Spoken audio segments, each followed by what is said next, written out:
Et salut, c'est Major Mouvement, je suis hyper contente de vous retrouver tous les deux. Donc je suis avec Sophie, The French Radiologist, qui est interne en radiologie. Le petit coucou qui va bien directement. Et avec Thibaut Portala, qui est neurochirurgien. Enchanté. Donc aujourd'hui, ce dont je vous propose de parler, c'est un peu du parcours du patient au travers de nos 3 spécialités. Savoir exactement quelles sont les attentes que vous pouvez attendre d'un kiné, quelles sont les attentes qu'on peut avoir auprès d'un radiologue et quelles sont les attentes d'un chirurgien.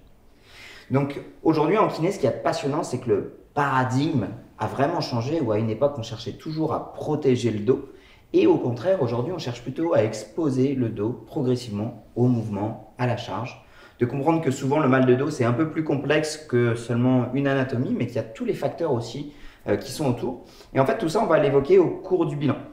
Et ce qui nous pose énormément de problèmes, c'est quand il y a justement un patient qui vient nous voir avec une imagerie. Et cette imagerie, elle est plutôt négative, en tout cas du moins de ce qu'il a compris.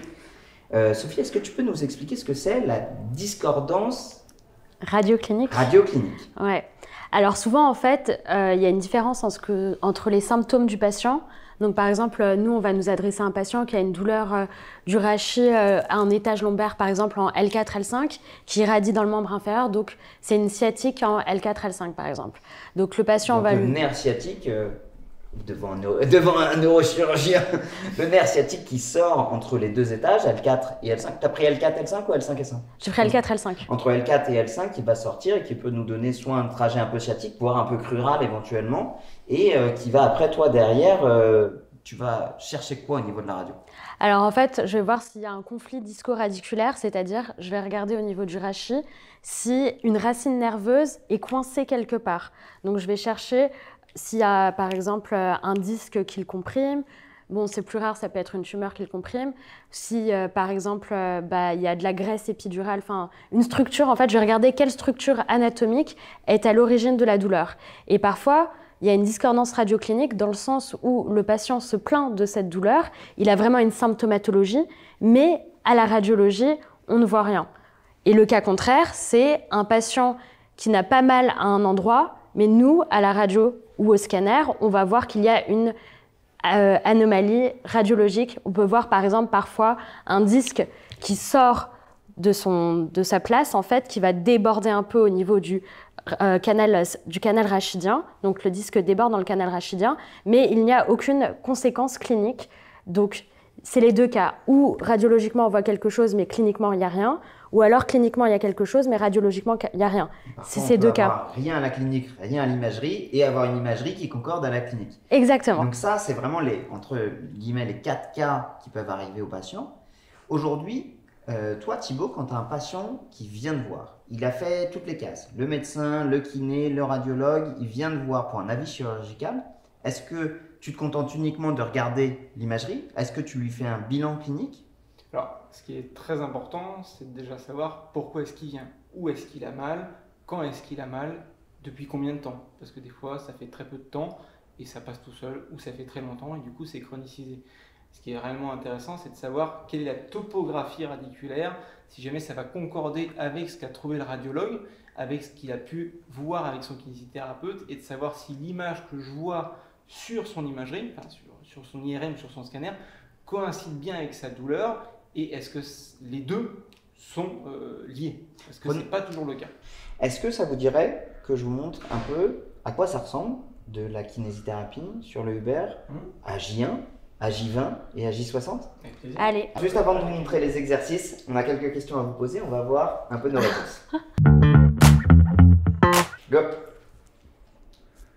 Ah, c'est marrant ça. Moi j'aurais dit Thibaut parce que je pense que tu dois avoir un meilleur examen de neuro que moi.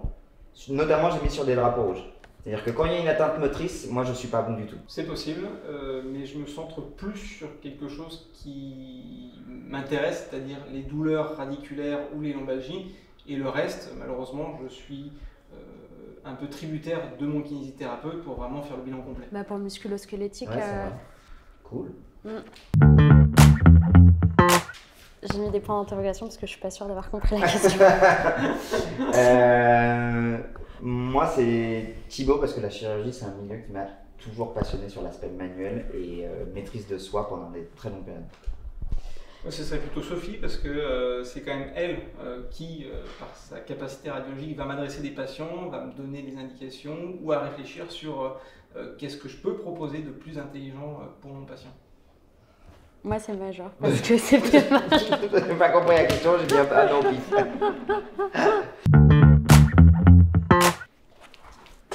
Pré-up. Les deux capitaines, post-up et pré-up. Ça voilà, représente ça assez fait bien 1, le truc. 2 Ouais. et les 2. Je pense que ça représente assez bien nos métiers en plus, à chacun.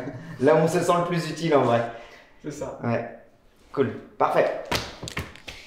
Je vous montre les exercices. Alors, je vais vous montrer par exemple ce qu'on peut faire à J1. Ici, on va travailler en isométrique au niveau des quadriceps, des abdos, du dos, des bras. L'intérêt de l'isométrique, c'est que c'est l'un des modes de contraction musculaire qui est aussi antalgique et qui permet dès le départ de redonner du mouvement. Là, ce qui est intéressant, Thibaut, tu vois, c'est que on n'a quasiment pas de mouvement au niveau du dos. En fonction de ton montage et de ta prescription, tu peux être tout à fait respectueux de tes consignes. Si tu veux du rachis neutre, si tu veux du rachis avec légèrement de l'extension, ça c'était de la flexion de hanche, Sophie, c'est très bien. Légèrement d'extension lombaire. Essaie d'éviter mes deux doigts, Sophie. Bien, donc là tu m'as fait de l'extension thoracique. Ou alors au contraire, si pour X raison, un peu plus de flexion de rachis lombaire. Tu as un schéma moteur incroyable, Sophie. T'as fait de la danse, non? Non. Donc là, oui, ça se voit. Alors, donc Sophie, toi, tu es toute en force. En blanc, tu peux voir ton côté gauche, ton côté droit. Ouais. Et tu dois avoir ton petit point qui va rester dans la cible. L'idée ici, bon, c'est toi qui as demandé à mettre beaucoup de force pour nous montrer toute ta force. Et en effet, c'est d'essayer de ramener à fond. Sur ce mouvement-là, on va pouvoir engager les abdominaux, on va pouvoir engager les cuisses, le psoas. Mais on peut avoir d'autres mouvements aussi, plutôt sur des mouvements de pousser vers le haut pour engager les spinaux. Ce qui est intéressant, donc ça peut être à J1. Ensuite de ça, on va donner, en fonction de tes consignes, les mouvements qu'ils peuvent faire. Du coup, parfois de la marche rapide, même parfois du squat, réintégrer du mouvement. Mais je vais vous montrer un truc qui peut être assez intéressant pour lutter la kinésiophobie. Est-ce que toi, tu sais ce que c'est, Thibaut, la kinésiophobie? C'est la peur de bouger, la peur du... Tu avais déjà entendu ça? Jamais. C'est vrai? Non. Donc notamment chez les lombalgiques et les lombalgiques chroniques, ils ont vraiment une vraie peur qui va être associée à des douleurs sur certains mouvements. Donc notre job en tant que kiné, c'est de réintégrer les mouvements, y compris qui leur font peur, et notamment comme la rotation et la flexion lombaire. Je vais vous montrer un peu ce que ça donne. Donc là, je vais vous montrer par exemple, toi Thibaut, au bout de quel délai tu réintègres de la rotation lombaire? Alors, ça dépend de la pathologie, ça dépend de l'intervention, mais par exemple sur un canal lombaire rétro, on peut envisager de reprendre ça au bout de 2-3 semaines si le patient le sent. Exactement. Donc on va commencer d'abord par la rotation lombaire. Les deux genoux de Sophie sont droits devant.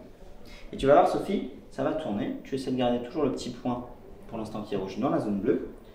Et là on va tout doucement faire de la mobilisation activo-passive des lombaires. Soit complètement passive si jamais je demande à ma patiente de ne pas du tout bouger, où elle suit juste le mouvement. Soit au contraire, activo-passive où je lui demande d'anticiper un petit peu et l'accompagner. Et ça, sur du post-op, c'est vraiment très intéressant parce que ça permet dès le départ de redonner confiance au patient. Et c'est vrai que quand un patient voit dans son compte-rendu post-opératoire, c'est le chirurgien qui dit, pour nous c'est un game changer. Versus le chirurgien qui dit pas de mouvement, pas de torsion, pas d'inclinaison, bah, parfois c'est plus difficile. Surtout que nous-mêmes, en fait, on ne sait jamais en fait, ce que le chirurgien a fait, peut-être qu'il a ses raisons à lui. D'où l'intérêt que vous sachiez ce qu'on fait aux patients en termes d'indications chirurgicales. C'est pour ça que moi je suis toujours surpris, parfois j'ai des patients qui viennent me voir au cabinet qui ont oublié leur compte rendu post-opératoire à la maison. Et je leur dis c'est juste pas possible en fait, parce que moi je ne sais pas ce qu'il a fait le chirurgien. C'est important. Donc une fois que le patient a bien réintégré de la rotation lombaire, qui se sent bien, évidemment je peux augmenter la circonférence de rotation, mais je peux venir chercher, hop, je te mets pause 2 secondes Sophie, un peu plus haut sur la rotation thoracique. Donc j'épuise la rotation lombaire et cette fois quand elle va bouger, eh bien, elle n'aura plus d'espace de mobilité au niveau lombaire et donc c'est un peu plus haut, donc là au niveau de la charnière thoraco-lombaire où tu le sens. Donc ça c'était pour de la rotation, mais on va aussi bien réintégrer de la flexion, on va pouvoir réintégrer de l'extension, globalement du mouvement. Tout à fait. L'autre chose qui est aussi très intéressante, c'est que toutes ces données, elles peuvent être enregistrées et directement envoyées au radiologue, au médecin généraliste, au rhumato, au chirurgien. Alors bien sûr, on va le synthétiser, mais dire il est en progression de manière globale sur son bilan fonctionnel, il réintègre les courses directionnelles qui lui posaient problème et sa clinique globalement s'améliore. Je suis content d'avoir pu vous montrer ça. Bah ouais, c'est top, je connaissais pas. Merci beaucoup, j'ai trouvé cet échange hyper intéressant. Ouais, Merci à toi. Merci à toi, modérateur. Modérateur. Allez, salut à tous. Salut. Au revoir. Ah non, c'était enregistré, j'avais compris.